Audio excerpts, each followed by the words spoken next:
बिस्मिल्लाहिर्रहमानिर्रहीम। अस्सलाम वालेकुम नाज़रीन, programme critical talk with Faiza Bukhari में आपको खुशामदीद कहती हूँ। 31 अगस्त के बाद हमने देखा कि अमरीकी अफवाज का इनखलाज जो है मुकम्मल हो चुका है अफगानिस्तान से। इसी के साथ साथ 4 सितंबर को दौरा किया जाता है। पाकिस्तान के DGISI जनरल फैज़ हमीद साहब दौरा काबुल पर जाते हैं, जहाँ पर तर्जुमान तालिबान हुकूमत उन्हें इस बात की यकीन दहानी करवाती है कि अब अफगानिस्तान की सरजमीन जो है पाकिस्तान के खिलाफ इस्तेमाल नहीं की जाएगी। तालिबान हुकूमत का एक और मौक़िफ़ सामने नजर आता है कि जहाँ पर वो आलमी बरादरी से अपील करते हुए नजर आते हैं कि अफगानिस्तान आए, इन्वेस्टमेंट करें, हम यहाँ पर आपकी मदद और आपका तावन चाहते हैं। शेख रशीद साहब का ये कहना है कि दौरा तो जनरल साहब ने इंडिया का नहीं किया बल्कि काबुल का किया था, लेकिन हमारे पड़ोसी मुल्क के पेट में क्यों दर्द हो रहा है? जनरल बख्शी हो या फिर इंडियन मीडिया हो, वो किस बात पे वावेला करता हुआ नजर आता है। फिर कुछ बात करेंगे जी कि कल यौम दिफा के मौके पर चीफ ऑफ आर्मी स्टाफ ने जो बयान दिया है कि हमारी सरहदें काफ़ी हद तक महफूज हैं और हम अफगानिस्तान के अंदर अमन कायम करने की भरपूर कोशिश करेंगे। हम खिते की सूरत पर गहरी नजर रखे हुए हैं, खास तौर पर अफगानिस्तान से गैर मुल्की अफवाज के इनखला के बाद जहां सूरत हाल अमन और इस्तेकाम का एक मौका फराम करती है, वहीं ये मजीद खतरात और मुश्किलात का पेश खैमा भी साबित हो सकती है। हम अफगानिस्तान के बरादर अवाम की सलामती और तरक्की के लिए ख्वाहिशमंद हैं और ये तवक्को रखते हैं कि अक़वाम मुत्तहिदा समेत खिते और दुनिया की बड़ी ताकतें अफगानिस्तान में पायदार अमन के लिए अपना मुस्बत किरदार अदा करेंगी। इस बात में कोई शक नहीं कि 1979 से अफगानिस्तान के अवाम ने बहुत सी मुश्किलात का सामना किया है। हम जंग की तबाहकारियों और इसके नतीजे में पैदा होने वाले अफगान भाइयों की मुश्किलात और दुख दर्द से न सिर्फ आगाह हैं, बल्कि इस दर्द को महसूस भी कर सकते हैं। पाकिस्तानी कौम हमेशा की तरह आज भी अपने अफगान भाइयों के साथ खड़ी है। हमारी ख्वाहिश है कि अफगान लीडरशिप तमाम मामला अफाम व तफहीम के जरिए तय करते हुए अफगान अवाम को अमन और खुशहाली से हमकिनार करे। हम ये भी तवक्को करते हैं कि अफगानिस्तान में एक मुस्तहकम और तमाम फरीकैन के नुमाइंदा हुकूमत कायम हो, इंसानी हकूक बेशमूल खवातीन के हकूक का एहतराम किया जाए, अफगान सरजमीन किसी भी दूसरे मुल्क के खिलाफ इस्तेमाल ना हो, और इसके साथ साथ हम ये भी तवक्को करते हैं कि दुनिया इस मुश्किल घड़ी में अफगान कौम को तनहा नहीं छोड़ेगी और ना किसी इंसानी बहरान का शिकार होने देगी। इस सिलसिले में पाकिस्तान दुनिया से हर मुल्क से ताउन करने के लिए तैयार है। प्राइम मिनिस्टर इमरान खान साहब ने दीगर इस्लामी ममालिक से रब्ता किया है, जिसमें सऊदी अरब, कतर और अबू ज़हबी शामिल है, और इस बात की यकीन दहानी करवाई की है कि अगर हम खिते में अमन चाहते हैं तो हमें इस वक्त अफगानिस्तान के अंदर अमन कायम करने की भरपूर कोशिश करनी होगी और उनकी मदद भी करनी होगी। इन तमाम चीज़ों पर बात करने के लिए आज पैनल में मेरे साथ मौजूद हैं जो एनालिस्ट हमें ज्वाइन कर रहे हैं, मियाँ इमरान अहमद साहब, उनके साथ होंगे फयाज वड़ाई साहब। टेलीफोन लाइन पर हमें ज्वाइन करेंगे दिफाई तज्ज़ियाकार ब्रिगेडियर रिटायर्ड गजनफर साहब। इमरान, सबसे पहले मैं आपसे बात करना चाहूँगी और कुछ बात करेंगे हम लोग DGISI के अफगानिस्तान के दौरे के हवाले से। ऐसा क्या होता है कि जनरल फैज़ हमीद साहब जो है वो काबुल का दौरा करते हैं और उसी के साथ साथ हमारा पड़ोसी मुल्क इंडिया जो है वहाँ पे वावेला होना शुरू हो जाता है। सारा दिन जो है इसी बात पे जोर शोर के साथ डिबेट चलती रही कि DGISI का अफगानिस्तान में क्या काम है और पाकिस्तान जो है इस वक्त वहाँ पे क्या कर रहा है। नहीं, देखिए, सबसे पहले तो अगर हम DGISI का अफगानिस्तान के दौरे को देखें तो ये बात कहना कि DGISI का अफगानिस्तान में क्या काम है, ये मेरे ख्याल से सबसे बड़ा फुलिश क्वेश्चन है, क्योंकि आप जानते हैं कि पाकिस्तान ही वाहिद मुल्क था जिसने कतर में एक मुआहदा किया जो कि अफगानिस्तान के तालिबान और अमेरिका के दरमियान हुआ था। उसमें सबसे बड़ा जो रोल था वो पाकिस्तान ने अदा किया था, और अमेरिका में जब डोनाल्ड ट्रंप की गवर्नमेंट थी वो रिक्वेस्ट करके पाकिस्तान से कि आप हमारी इनसे सुलह करवा के हमारे मामला को ख़त्म करवाएं, हम बाइज्जत तरीके से यहाँ से निकलना चाहते हैं, तो Pakistan was the only country in the world जिसने ये मदद फराहम की थी और मामला को यहां तक पहुंचाया था। अब जब अफगानिस्तान के अंदर गवर्नमेंट बनने जा रही है तो ये पार्ट बहुत इंपॉर्टेंट है। आपको पता है कि अफगानिस्तान में गवर्नमेंट बनने से पहले अफगानिस्तान की तमाम ताकतें चाहे वो हिकमत यार हो, चाहे वो अहमद मसूद हो, उन सब ने पाकिस्तान का दौरा किया है और उनसे पाकिस्तानी गवर्नमेंट से रिक्वेस्ट किया है कि हमें भी इस गवर्नमेंट का हिस्सा बनाया जाए। DGISI से मुलाकात भी की है इन तमाम लोगों ने इस दौरे के अंदर भी। जैसे आपने कहा कि वो बड़ा फुलिश क्वेश्चन है इमरान, ये फुलिश क्वेश्चन वो है कि जो बारहा दफा हमारे पड़ोसी मुल्क से दोहराया भी जा रहा है और इस बात पे क्वेश्चनिंग भी की जा रही है, लेकिन आप क्या समझते हैं कि इस वक्त दुश्मन जिस तरह से इस एलिमेंट को यूज करने की नाकाम कोशिश कर रहा है, क्या वो इसको इस्तेमाल कर पाएगा? देखिए जी, दुश्मन का बेसिकली इस वक्त अगर हम उसकी पोजीशन को देखें ना, वर्ल्ड वाइड उसकी पोजीशन देखें, तो आपको ये जांचने में ज्यादा वक्त नहीं लगेगा कि हिंदुस्तान की पोजीशन इस वक्त डाउनग्रेडेड है पूरी दुनिया में। इवन के हिंदुस्तानी मीडिया, जिसको दुनिया के 5 गैर जिम्मेदार मीडिया में शुमार किया जाता है, वो भी आजकल इंतहाई वावेला कर रहा है और रो रहा है। और जनरल बख्शी के अगर आप बयान देखें और वहां पर उनकी आप रोने के क्लिप्स देखें, तो आपको अंदाजा हो जाएगा कि वहां पर क्या सफे मातम बिछी हुई है। हिंदुस्तान इस मामले को पाकिस्तान के खिलाफ इस्तेमाल करने के लिए इंतहाई कोशिश कर रहा है, लेकिन हम देख रहे हैं उसको हर मुहाज पर शिकस्त हो रही है। उसका ख्याल था सबसे पहले कि काबुल इनसे फतह होगा नहीं, काबुल अगर फतह हो भी गया तो पंजशेर का जो इलाका है वहां पर हम तहरीक तालिबान पाकिस्तान को सपोर्ट करेंगे, अमेरिका दाइश को सपोर्ट करेगा, अमरुल्लाह साले वहां पर है, अहमद पाकिस्तान मसूद की वहां पर है। इन्वॉल्वमेंट बहुत ज्यादा थी वादिया पंजशेर में। नहीं देखिए, बहुत ज्यादा थी। और उसने ये बेसिकली उन्होंने इसको रखा हुआ था कि ये हमारा आखिरी सहारा है कि जब पूरे अफगानिस्तान पर मुजाहिदीन का यानी तालिबान का कब्जा हो जाएगा तो हम पंजशेर, चूंकि आज तक फतह नहीं हो सका है, रशियन भी इसको फतह नहीं कर सके, तो वहां से बैठ के ऑपरेट करेंगे और पूरे अफगानिस्तान के अंदर बदअमनी फैलाएंगे। लेकिन ये प्लान भी उनका नेस्तो नाबूद हुआ, जो कि मैं समझता हूं कि बहुत जबरदस्त प्लानिंग इसके पीछे शामिल है। और मैं आपको यहाँ पे बताता चलूं कि तालिबान ने अफगानिस्तान के अंदर 66 ऐसी चौकियां हैं जो कि तबाह की हैं, जो कि हिंदुस्तानी फौजियों की थी, और इसमें से ज्यादातर, आधी से ज्यादा पंजशेर में थी। ये बहुत बड़ी एक खबर है जिसपे कल भी हमने बात की थी। लेकिन मैं आपको बताता चलूं कि ये जो 66 चौकियां हैं, ये आज से पहले पूरे इंटरनेशनल मीडिया को भी नहीं पता था। इसका मतलब है कि पूरे अफगानिस्तान में अगर कोई दहशतगर्दी हो रही है, पूरे अफगानिस्तान में अगर तो कहीं धमाका हुआ, तो उसके पीछे भारत इन्वॉल्व है। ठीक। फयाज बड़ाई साहब, अगर हम बात करते हैं अफगानिस्तान के हवाले से, ये डिबेट जो है दिन ब दिन बढ़ती चली जा रही है और इस वक्त अगर देखा जाए तो सबसे ज़्यादा टॉप ट्रेंड जो है शेख रशीद साहब का भी ये कहना है कि अफगानिस्तान ही बन चुका हुआ है। चीफ ऑफ आर्मी स्टाफ जो है वो कल यौम दिफा के मौके पर तकरीब से खिताब करते और खिताब करते हुए कहते हैं कि अफगानिस्तान के अंदर अमन बरकरार करने के लिए पाकिस्तान हर मुमकिन कोशिश करेगा। एक तरफ पे DGISI का काबुल का दौरा और उसके साथ साथ चीफ ऑफ आर्मी स्टाफ का ये बयान, आप क्या समझते हैं कि पाकिस्तान इस वक्त जिस सिंध की तरफ बढ़ रहा है, अब वो दिन दूर नहीं है कि हमारे ऊपर से वो लेबल भी हट जाएगा कि जहां कभी कभी हमारा पड़ोसी मुल्क कहा करता था कि हम आतंकवाद हैं और आतंकवादियों को सपोर्ट करते हैं? फायदा थोड़ा सा तो इंडिया और अमेरिका को रोने दो बेचारों को, उनको मौका दो, कोई अर्ज नहीं, ठीक है ना, आप इंजॉय करो। आज जिस सूरत पे वो पहुंचे हुए हैं जी, रात को 6 सितंबर की जो तकरीब थी उसमें आर्मी चीफ ने जो तकरीर की है, जो बातें की हैं, वो मैं समझता हूँ कि हर पाकिस्तानी के दिल की आवाज़ की। और उन्होंने जो पॉलिसी बयान किया है, एक तो उन्होंने कहा कि जो हमारे एक्सटर्नल दुश्मन हैं और हमें पता भी है, एक तो हम उनसे लड़ भी रहे हैं, रवायती जंग भी लड़ रहे हैं, गैर रवायती जंग भी लड़ रहे हैं, और हमेशा 70 साल से उनकी जो साजिशें हमको भुगत रहे हैं, उनको फेस भी कर रहे हैं, उनका जवाब भी दे रहे हैं।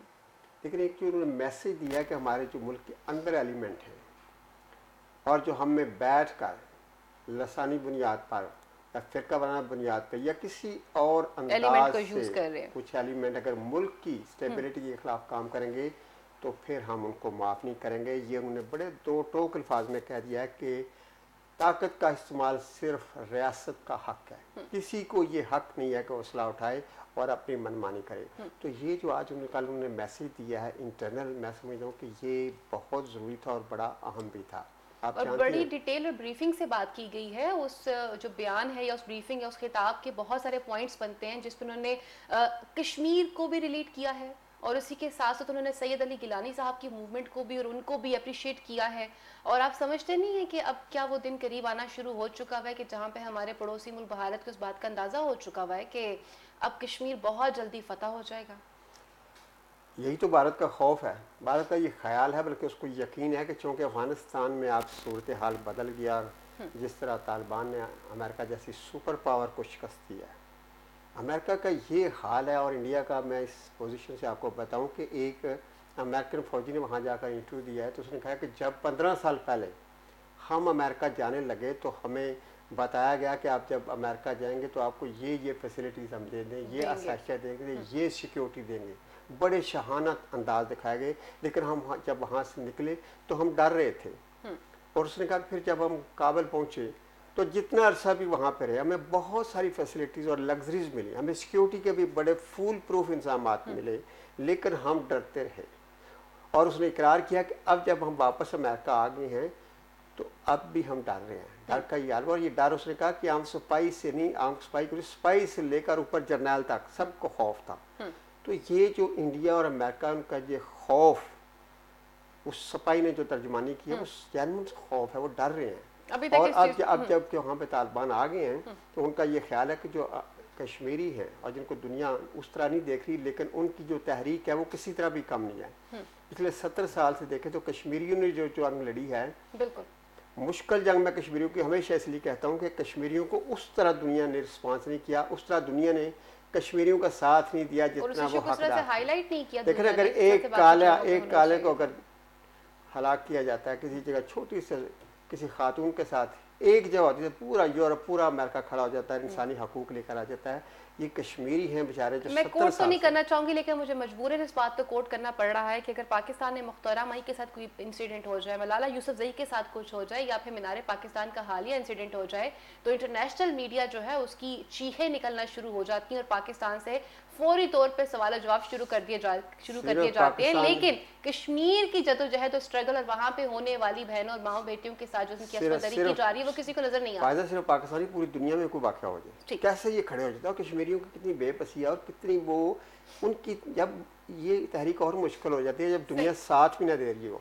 तो मैं समझता हूँ कि अभी आप देखें ना, जो सैयद अली गिलानी इस दुनिया से गए हैं, तो लोग कहते हैं कि वो वफात पा गए। मैं हमेशा ये कहता हूँ कि उन्होंने वफात नहीं पाई, वो शहीद हुए हैं, इसलिए कि वो आखिरी दम तक हालत जंग में थे। तो कश्मीरियों का तो ये हाल है कि बच्चे से लेकर बूढ़े तक 92 वो साल का अभी बूढ़ा तक जो है है, वो वो हर हालत लम्हा जंग देखें में, आपने जब बिल्कुल। उनका मुआसरा किया, वो घरों में बैठे हों, कैदो बंद भुगत रहे हैं, उनको खाना पीना नहीं मिल रहा, उनके लिए सिक्योरिटी नहीं है, तो वो तो हर लम्हा हालत जंग में है। सही हो गया। ब्रिगेडियर गजनफर साहब की तरफ बढ़ती हूँ और उनसे पूछती हूँ। अस्सलाम वालेकुम सर।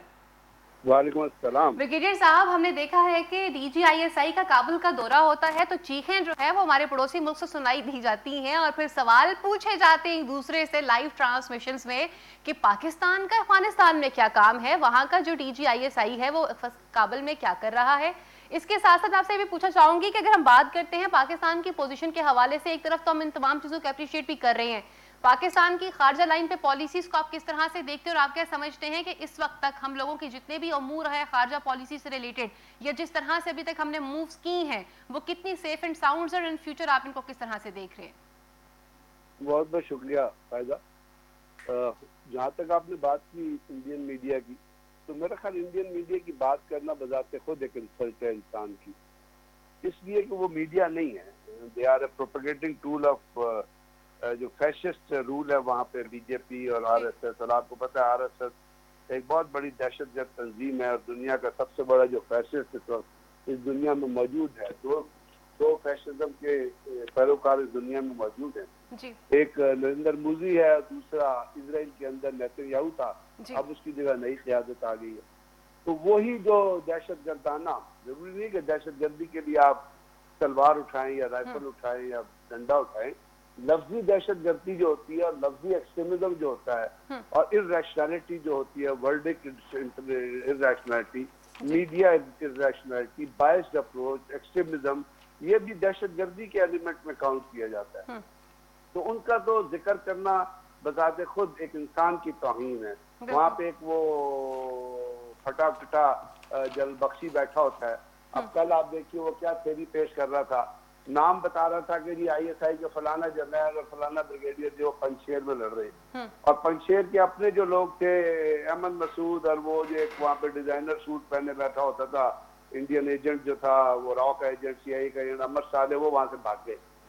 तो जब आप इन चीजों को देखते हैं ना ग्राउंड रियलिटी से, तो आपको वो हिस्टीरिया, वो एब्सर्डिटी, वो रिटारिक, वो पागलपन, वो एक्सट्रीमिज्म, वो दहशतगर्दी, वो झूठ, लाए, फ्रेब, धोखा, वो सब आपको इंडियन मीडिया के अंदर भर भर के नजर आता है। और इसको मैं नहीं कह रहा, इसका दुनिया के टेलीविजन ने कहा, इसको उन्होंने दुनिया के टेलीविजन ने इंडियन मीडिया को वॉर रूम से तशबीह दी, अल जजीरा से खबर चलाई, BBC ने बड़ी इसमें, दुनिया के मीडिया, तो वो तो एक थर्ड रेटेड मीडिया है, जो मीडिया नहीं है, जो टूल है दहशतगर्दी का नरेंद्र मोदी के हाथ में। और वहां इस किस्म के, अब दूसरी बात जो आपने फॉरेन पॉलिसी के हवाले से की या पाकिस्तान में अफगानिस्तान की पॉलिसी का, असल में तो अफगानिस्तान में जो पॉलिसी को डिराइव कर रहा है वो बजाते खुद तालिबान डिराइव कर रहे हैं।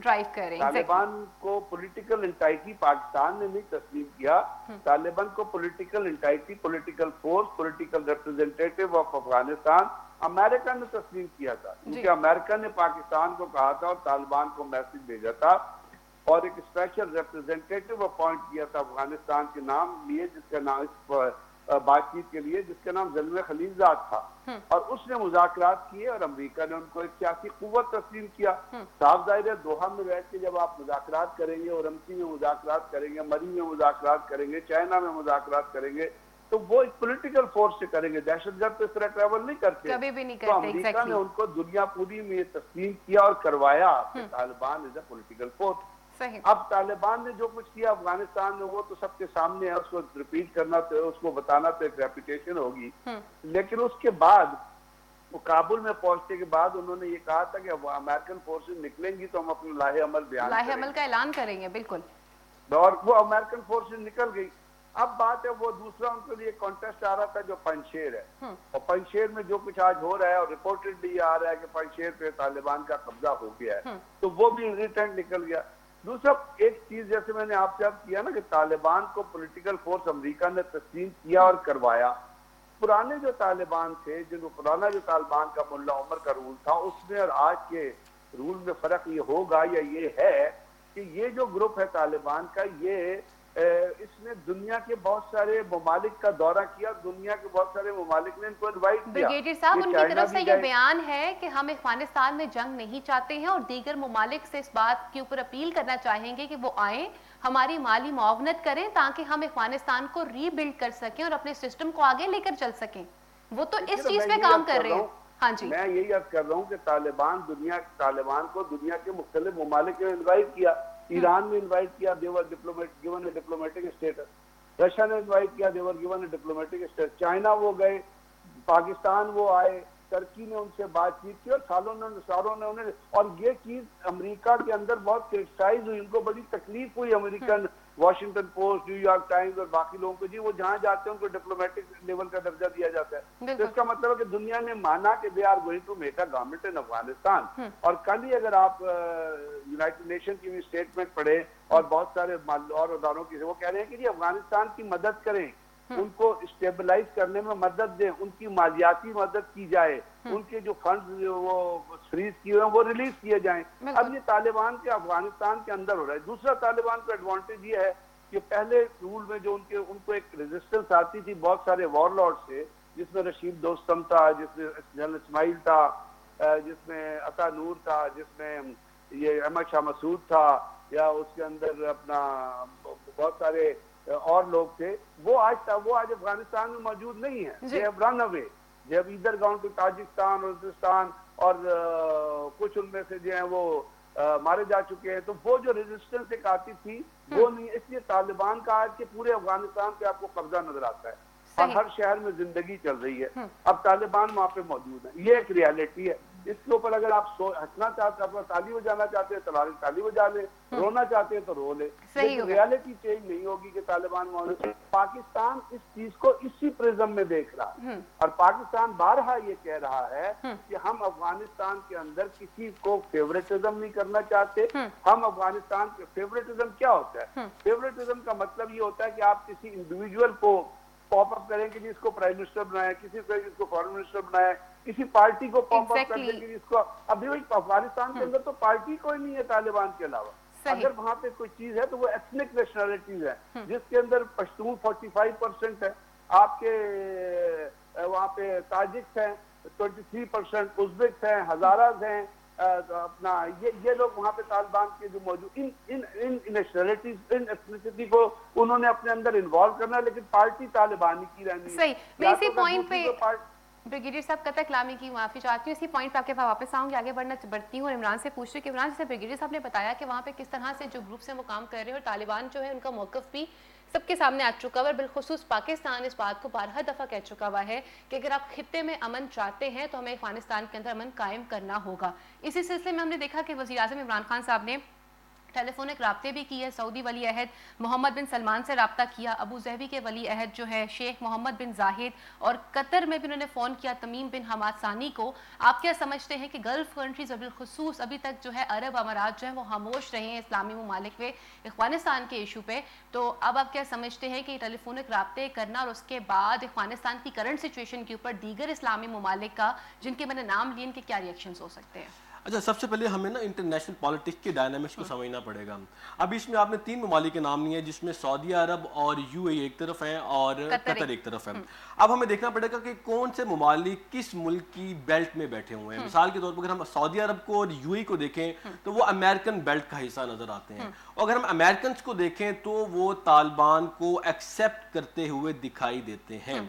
ये वो तो एक्सेप्ट कर चुके हैं ना, ब्रिगेडियर साहब ने कह दिया ना कि वो उसी दिन एक्सेप्ट हो गए जिस दिन दोहा के अंदर मुज़ाकरात के लिए बुलाया गया। लेकिन अभी जो बाइडेन के जो बयानात उसके बाद आए थे, जिस तरह इनखला में उन्होंने एक ताकीर का हरबे भी इस्तेमाल करने की कोशिश की, और जिस तरह उनके नेगेटिव बयानात आए थे, एक परसेप्शन चेंज होता हुआ दिखाई दे रहा था। लेकिन आज हम देखते हैं कि अगर अमेरिका उसको तस्लीम कर रहा है, इसका मतलब है कि सऊदी अरब और यूएई तो उसको तस्लीम करने से बिल्कुल भी नहीं हिचकिचाएंगे और वो इसको तस्लीम कर लेंगे। अगर बात कर ली जाए कतर की, तो कतर तो पहले ही सपोर्ट कर रहा है अफगानिस्तान को। आप जानते हैं कि पूरी दुनिया में अगर इसराइल की भी बात करें तो वहां पर भी कतर सपोर्ट करता है हमास को, और यहां पर अफगानिस्तान में बकायदा उन्होंने इमदाद भी भेजी है, मेडिकल सपोर्ट भेजी है। इसका मतलब है कतर तो इनको ऑलरेडी एक्सेप्ट किया। और एक तरह से अगर हम देखा जाए तो पूरी दुनिया में जो ज्यादातर ममालिक हैं, अगर दुनिया की आबादी के लिहाज से भी तनासुब देखा जाए तो रशिया, चाइना, पाकिस्तान, ईरान, तुर्की, ये ममालिक जो है ये एक्सेप्ट करना चाहते हैं और बाकायदा एक्सेप्ट कर चुके हैं, लेकिन इसकी अनाउंसमेंट होना बाकी है। ऑफर भी की है कि हम आपको एयरपोर्ट ऑपरेशन करने में और बाकी चीजों के अंदर बिल्कुल आपको उसमें हेल्प करेंगे। लेकिन मैं यहाँ पे बड़ा छोटी सी बात जो है मैं जिस पे जिक्र करना जरूरी समझता हूँ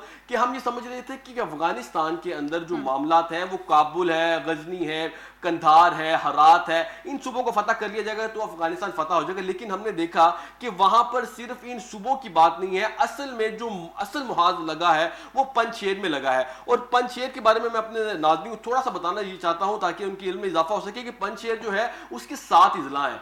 अब जब इसके जो 4 इजला हैं जिसमें शतल है, अनाबा है, परियान है, खंज है, जब ये 4 इलाके जो थे ये फतह हो चुके थे, उसके बाद पंजशेर की किस्मत का फैसला हो चुका था। लेकिन मैं समझता हूं कि पाकिस्तान की बेहतरीन स्ट्रेटेजी है, पाकिस्तान ने इस मामले में अपने आप को न्यूट्रल भी रखा और 6 सितंबर को तालिबान ने वहां पर फतह का ऐलान किया, जो कि मैं समझता हूं कि बहुत पॉजिटिव मैसेज है पूरी दुनिया के लिए। और भारत में जो आप चीखों की बात कर रही थी, जो अभी ब्रिगेडियर साहब बात कर रहे थे कि हिंदुस्तानी मीडिया जो है वो गैर जिम्मेदारी का जनरल बख्शी की बात कर रहे थे। एग्जैक्टली, जनरल बख्शी हो या इधर का बाकी का मीडिया हो, वो इस बात पे चीखे मार रहा है कि पाकिस्तान क्यों इन्वॉल्व और इसकी सबसे बड़ी वजह क्या कर रहा है, इसकी बड़ी वजह 2 डेट्स हैं। 15 अगस्त आपका हिंदुस्तान का योम आज़ादी है और वही योम आज़ादी बना अफगानिस्तान का, और पंजशेर 6 सितंबर को फतह हुआ और पाकिस्तान का योम दिफा है वही दिन। तो ये 2 चीजें हैं जो हिंदुस्तान को तकलीफ दे रही हैं। लेकिन अब ये ब्रिगेडियर साहब की बात मुझे बेहतर लगी कि जो तकलीफ बर्दाश्त करने से कुछ नहीं होगा, जो होना था वो हो चुका है।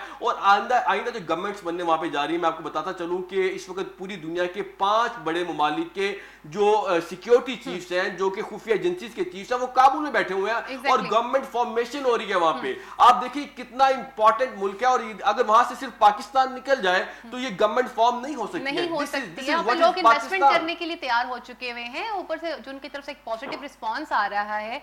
खुद तालिबान जो हुकूमत है वो इस बात पे आमादा कर रही है कि आए यहाँ पे इन्वेस्टमेंट करें। और मैं आपको बताऊं कि वहाँ पे काम करना चाहिए है, इन्वेस्टमेंट की ये सूरत हाल है कि उनका सिर्फ एक सूबा जिसको हम गजनी कहते हैं, गजनी के अंदर थीलियम गैस की और धात की इतनी मिकदार मौजूद है जैसा कि अगर सऊदी अरब चले जाए वहां पर तेल के ज़खायर मौजूद है, वो यहाँ पर मौजूद है। और ये चाइना पूरी दुनिया में जो इलेक्ट्रिक गाड़ियां सप्लाई करता है, ये धात उसमें इस्तेमाल होती है और ये बिलियंस ऑफ डॉलर्स की इन्वेस्टमेंट है। कम से कम $3 बिलियन की ज़खायर वहां पर मौजूद है जो अनटच्ड है, और दुनिया की 200 ममालिक से जो कंपनीज हैं वो वहां पर आकर इन्वेस्टमेंट करने की पॉइंट पे वाकई वापस आऊंगी। फयाज बड़ाई साहब आपसे पूछना चाहूंगी, वादी पंजशेर की अगर बात की जाती है तो अहमद मसूद जिसने पहले ये कहा था कि मैं जंग की तरफ भी नहीं जाऊंगा, हथियार भी नहीं डालूंगा, और अफगान तालिबान हुकूमत का भी ये मौकफ रहा है कि हम खुद शुमाली इलाका जात के जो कबाइल हैं उनके पास जाएंगे, मुज़ाकरात करेंगे और हम असलहे का इस्तेमाल नहीं करना चाहते हैं।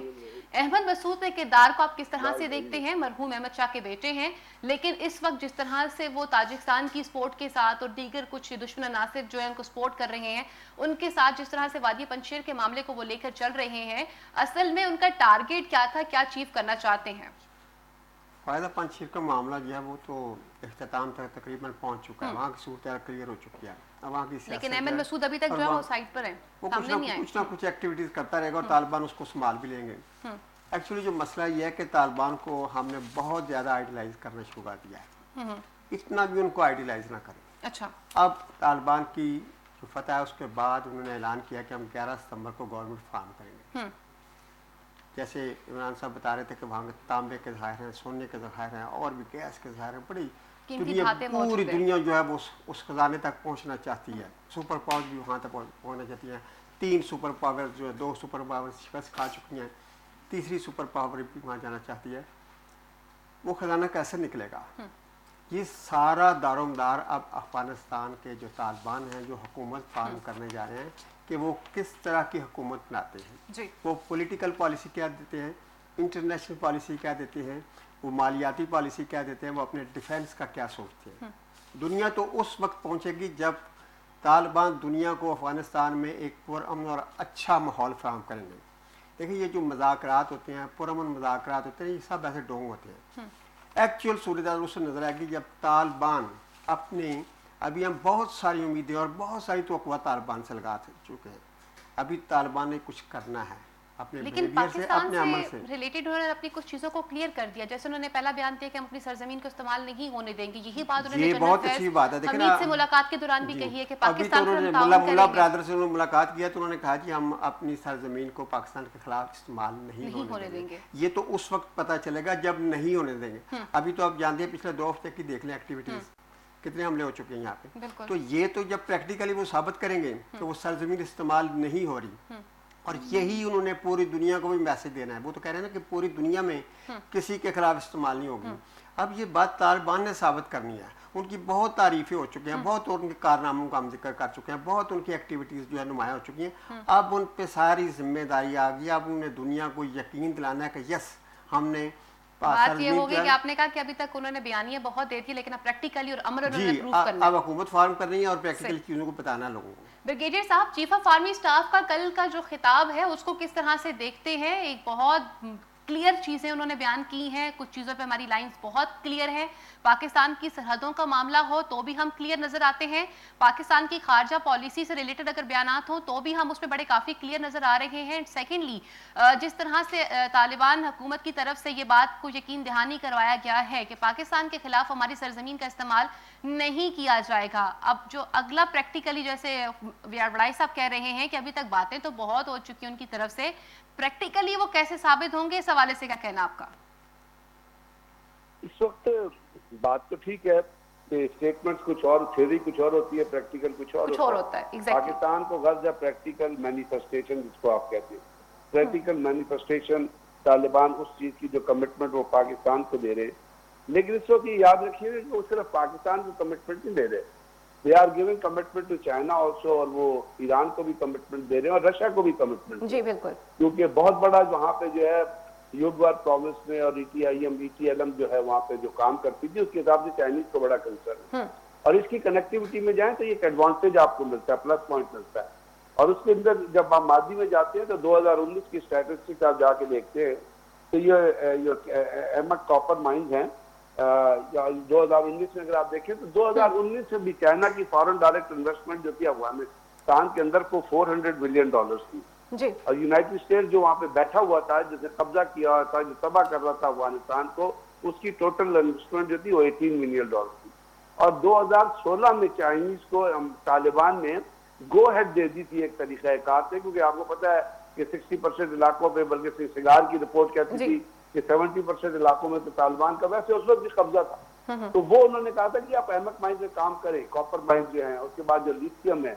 और ये याद रखिएगा कि अफगानिस्तान के अंदर $3 ट्रिलियन के रिजर्व पड़े हुए हैं, जिसमें दुनिया का हर स्टोन शामिल है, उसके अंदर मिनरल्स हैं, रेयर अर्थ मटेरियल हैं और बहुत सारी और चीजें हैं जो मौजूद है। और वो ओबोर से लिंक होगी, वो CPEC से लिंक होंगी। और चाइनीज ने इंडिया दिया है कि हम CPEC के हिस्सा बनना चाहते हैं। तो ये जो चीजें इंटरनेशनल कमिटमेंट के जरिए, इससे मैं उम्मीद करता हूँ कि Taliban will have to stick to their word, कि जी वो TPP के हवाले से या जो बाकी चीजों के हवाले से कि वो उसको इम्प्लीमेंट करवाएं। और वाकई जब वो प्रैक्टिकली इम्प्लीमेंट करवाएंगे तो फिर पाकिस्तान के लिए उसका इम्पैक्ट पाकिस्तान के ऊपर आएगा।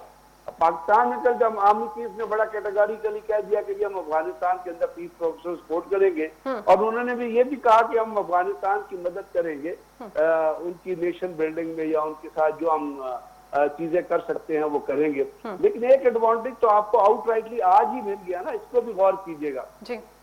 और वो एडवांटेज ये है कि वहां पे अशरफ गनी, अभी अशरफ गनी की बेटी का एक ट्वीट आया, एक मैसेज आया, उसने अपने बाप को जिस तरह लताड़ा है, उसकी करप्शन को जिस तरह जाहिर किया है, उससे आपको अंदाजा लग जाएगा कि अशरफ गनी किस किस्म का आदमी था। वो बुनियादी तौर पर रॉक और CIA का एजेंट था। ये बात तो बिल्कुल कंफर्म हो गई। एक एडवांटेज जो पाकिस्तान को आज मिला है वो ये है कि वहां पे अफगानिस्तान के अंदर जो NDS, रॉ और मुसैद ने अपने जो वहाँ पे training centre, operation centre, consulate और वहां से पाकिस्तान के अंदर दहशतगर्दी करने के लिए जो स्ट्रक्चर बनाया हुआ था और जिस तरह वो लोगों को इस्तेमाल कर रहे थे, वो तो अप्रूव हो गया ना। आज की तारीख में वो मौजूद नहीं है। बहुत जगह जाके तालिबान ने रेड किया है। एक जगह भी उन्होंने काबुल में परसों उनकी स्पेशल फोर्सेस ने एक जगह पे रेड किया है जहां से बहुत सारा उनको पाकिस्तानी करेंसी भी मिली है और दहशतगर्दी का मटेरियल मिला है। बहुत सारी ऐसी लिस्टें मिली है जिससे इंडिकेट करता है कि कौन कौन लोग इन्वॉल्व थे। वो खबर अभी तक चली नहीं है।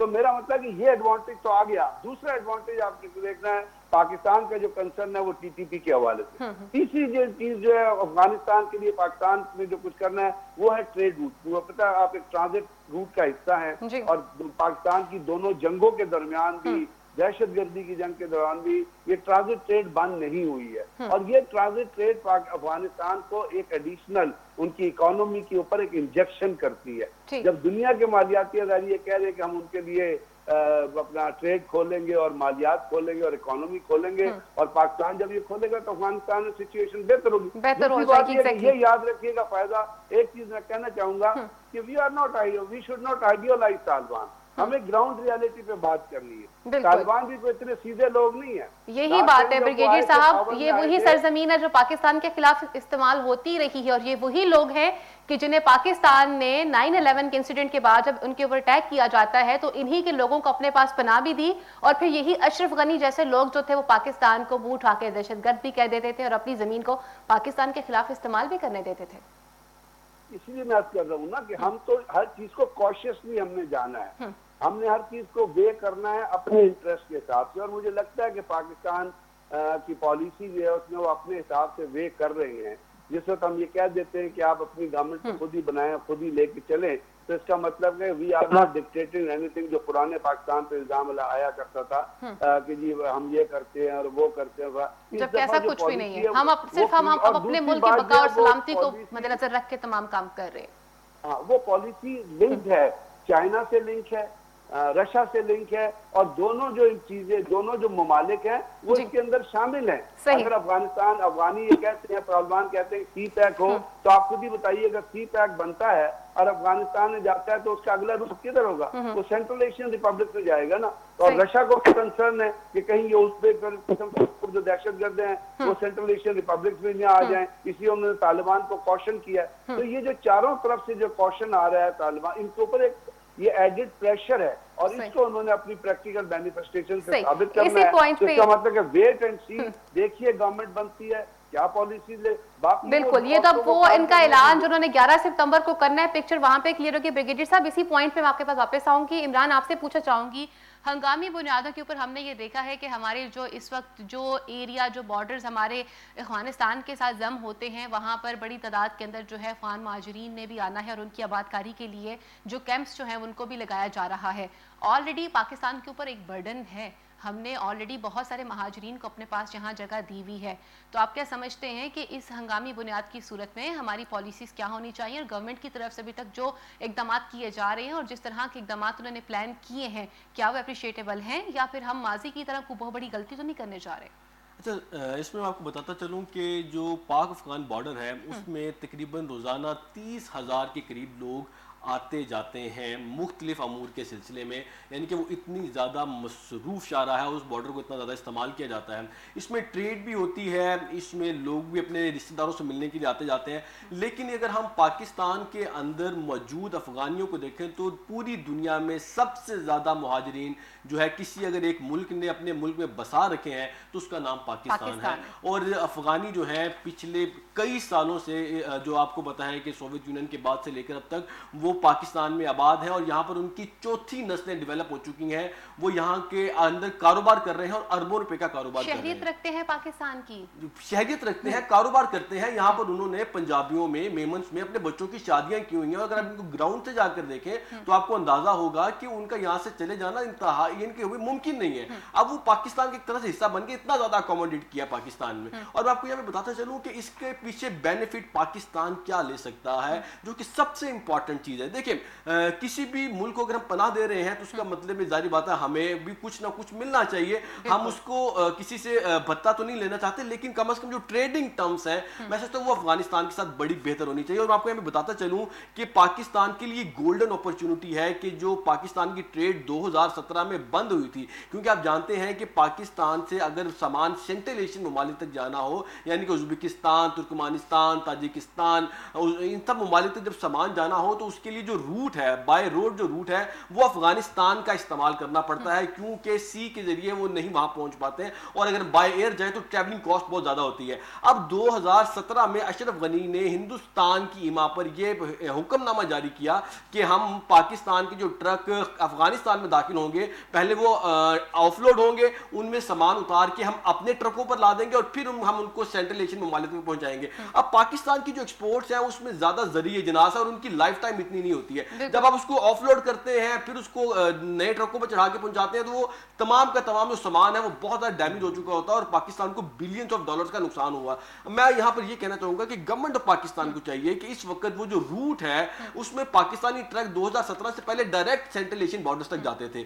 अब भी ऐसा ही होना चाहिए और पाकिस्तान को चाहिए कि इस मौके से फायदा उठाए। आप ये कहने की कोशिश कर रहे हैं कि जिस तरह से हम लोगों ने यहाँ पे अफगान महाजरीन को पनाह दी और उसके बाद स्टिल अभी तक हम जिस तरह से अपना एक उनको वेलकम कर रहे हैं या अपना एक बड़ेपन का मुजाहिरा कर रहे हैं, तो हमारे पास एक अच्छा मौका है कि हम वहां पर उनके साथ बहुत सारी चीजों के ऊपर अपने ताल्लुकात को बेहतर भी कर सकते हैं और कुछ चीजों को फिर दोबारा से नई सिरे से तरतीब दिया जा सकता है। बिल्कुल, देखिए पाकिस्तान में वज़ीर-ए-आज़म इमरान खान की सबसे बड़ी जो पॉलिसी इस वक्त है, जिसमें सबसे ज्यादा काम हो रहा है वो एक्सपोर्ट्स है और तो इनको बेहतर किया जा सकता और है। अफगानिस्तान से हमारी जो एक्सपोर्ट्स है, जिसमें जो ट्रांजिट ट्रेड की भी बात करते हैं ब्रिगेडियर साहब, ट्रांजिट ट्रेड को मिला के पाकिस्तान की $2 बिलियन से ज्यादा की ट्रेड है, जो कि मैं समझता हूँ कि बहुत बड़ी अमाउंट है। और इससे जो हमारा मकामी किसान है वो इतना ज्यादा खुशहाल हो जाता है और जैसे ही अफगानिस्तान का बॉर्डर बंद होता है तो यहाँ का किसान जो आलू है वो सड़कों में फेंकने लगता है, क्योंकि यहाँ का किसान की जो आमदन है उसका बहुत बड़ा जरिया अफगान ट्रेड है। और गवर्नमेंट ऑफ पाकिस्तान को चाहिए कि इस मौके से फायदा उठाकर आम आदमी के लिए मामलात को भी आसान करे और पाकिस्तान की एक्सपोर्ट्स को भी बढ़ाए। फयाज वड़ाई साहब, गवर्नमेंट ऑफ पाकिस्तान की तरफ से अभी तक जितना गुड जेस्चर जो है वो अफगानिस्तान के लिए होना चाहिए था उससे कई गुना ज्यादा है।